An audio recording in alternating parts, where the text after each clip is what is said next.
I never imagined one small moment could change everything. My name is Sarah, and for 3 years, I've been married to Nathan. From the outside, we look like the perfect couple, happy, stable, and solid. At least, that's what I kept convincing myself. Nathan was the kind of man everyone respected, gentle, patient, steady. But lately, something in me had started to shift. It wasn't him. It was me. I began staying late at work, going out more often with friends, though deep down, I knew I was searching for something I couldn't quite name. Our life had fallen into a predictable rhythm. Dinner, TV, sleep. Safe, yes, but dull. Comfort without connection. So, when my friend Emma texted one Friday night asking me to meet her at the pier, I didn't think twice.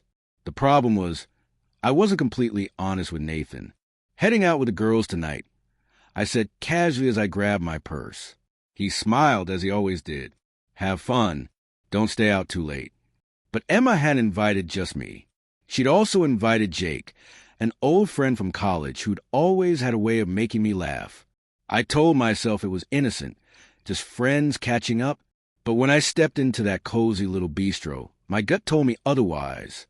The soft lighting, the quiet music, the candles. Everything about the place felt too intimate. Jake stood to greet me, grinning. "Sarah, you look amazing," he said. I laughed it off, pretending not to notice the flutter in my chest, the kind a married woman shouldn't feel. Dinner started off light. Stories, jokes, easy laughter. But the longer we talked, the heavier the guilt grew.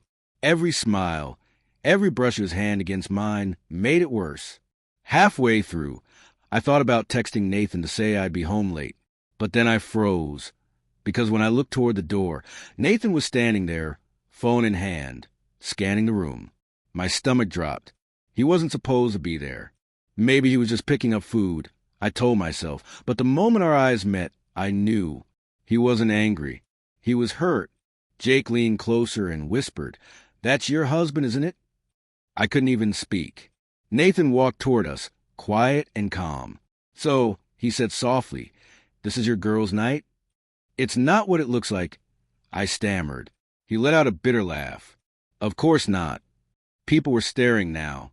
My heart raced. "Can we talk outside, please?" I begged. He didn't answer. He just turned and walked out. I chased after him, panic tightening my chest. "Nathan, wait." He stopped but didn't look at me. "How long have you been lying to me, Sarah?" Those words cut deeper than shouting ever could. "It wasn't like that," I said weakly. "It was just dinner with an old friend." He turned to face me, eyes calm but shattered. "You hesitated. That's enough." Tears blurred my vision. I just needed some space to breathe. He nodded slowly. Space from what? From me? From being honest. That's when it hit me. This wasn't about dinner.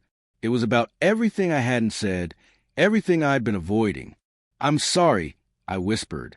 He nodded once. "Go home. I'll come later." That night, I sat alone in our silent house, surrounded by reminders of our life together. Wedding photos, shared memories, and felt the full weight of what I'd done. When he finally came home hours later, he looked exhausted. "I didn't stay out," I said quickly. "Nothing happened." He looked at me quietly. "Then why lie, Sarah?" I had no answer. "I thought you'd be upset." "Upset?" he repeated softly. "You think that's a problem?" Tears streamed down my face. "I didn't mean to hurt you," he sighed. "Marriage isn't about pretending everything's perfect. It's about honesty, even when it's ugly. If you were lonely, you could have told me. If you were unhappy, we could have worked on it." I had nothing left to say. I thought it didn't matter. "It always matters," he said quietly. He stood, grabbed a small bag, and headed toward the door.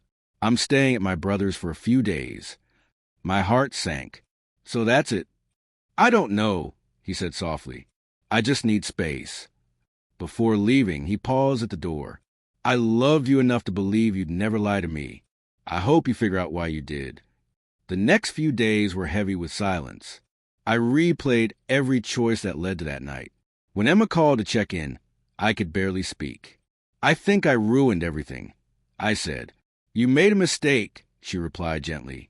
But maybe it's not too late, if you're honest now. That night, I wrote Nathan a letter. No excuses, just truth. I told him I'd been lonely, lost, craving attention, and instead of admitting it, I lied. I ended with, I don't expect forgiveness. I just want to rebuild what I broke.